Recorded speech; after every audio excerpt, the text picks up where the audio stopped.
2026 FIFA বিশ্বকাপের পর্দা নামছে আজ রাতে। মহারণে মুখোমুখি হচ্ছে বর্তমান বিশ্ব চ্যাম্পিয়ন আর্জেন্টিনা এবং ইউরোপের সেরা শক্তি স্পেন। বাংলাদেশ সময় আজ রাত 1টায় নিউ জার্সির মেডলাইট স্টেডিয়ামে শুরু হবে ফাইনাল ম্যাচ। এদিকে ফাইনাল ঘিরে বিশ্বজুড়ে উত্তেজনা তুঙ্গে। একদিকে বর্তমান চ্যাম্পিয়ন আর্জেন্টিনা 2022 বিশ্বকাপের পর টানা দ্বিতীয়বার শিরোপা ধরে রাখার লক্ষ্যে মাঠে নামবেন লিওনেল মেসির দল।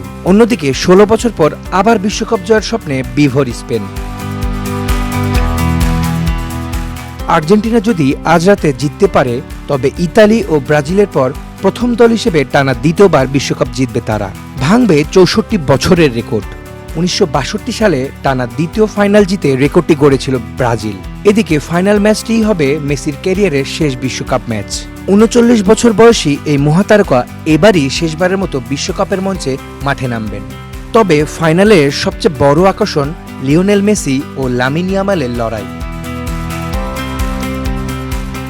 39 বছর বয়সী মেসির বিপরীতে 18 বছরের ইয়ামাল। একদিকে ফুটবলের এক জীবন্ত কিংবদন্তি, অন্যদিকে নতুন প্রজন্মের সবচেয়ে উজ্জ্বল তারকা। 2007 সালে শিশু ইয়ামাল মেসির সঙ্গে একটি ছবিতে ধরা পড়েছিলেন। প্রায় 2 দশক পর সেই ইয়ামালই বিশ্বকাপের ফাইনালের প্রতিপক্ষ হিসেবে মাঠে নামছেন। আর পুরো টুর্নামেন্টে 8 গোল ও 3 অ্যাসিস্ট করে এখনও দুর্দান্ত ছন্দে আছেন মেসি।